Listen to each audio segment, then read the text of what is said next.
মধ্যপ্রাচ্যে টানটান উত্তেজনার প্রভাব পড়েছে সৌদি আরবেও। একের পর এক বিস্ফোরণ ও ড্রোন হামলার খবরে উদ্বেগ বাড়ছে। সম্প্রতি রিয়াদে অবস্থিত মার্কিন যুক্তরাষ্ট্রের দূতাবাসকে লক্ষ্য করে ড্রোন হামলা চালিয়েছে ইরান। এতে পরিস্থিতি আরও অস্থির হয়ে ওঠে। এই যুদ্ধাবস্থার মধ্যে শিরোনামে ক্রিস্টিয়ানো রোনালদো 2023 সালে আল নাসেরে যোগ দেওয়ার পর থেকে রিয়াদে আছেন তিনি। ইরান ইসরায়েল যুদ্ধের শুরুর দিনেও ক্লাবটির হয়ে ম্যাচ খেলেছেন তিনি। তবে সাম্প্রতিক হামলার পর তাকে ঘিরে ভক্তদের দুশ্চিন্তা যেন বেড়েই চলেছে। পড়বো না কারোর প্রলোভনে, ভোট দিব নিজের ডিসিশনে।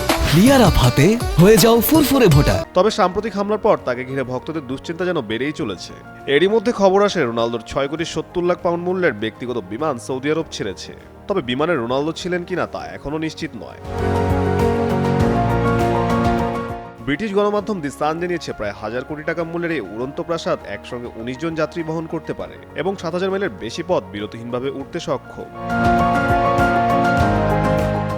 এদিকে রোনালদো সত্যিই সৌদি আরব ছেড়েছেন নাকি শুধুই তার বিমান উঠছে, এ প্রশ্নে এখন সরগরম সামাজিক যোগাযোগ মাধ্যম।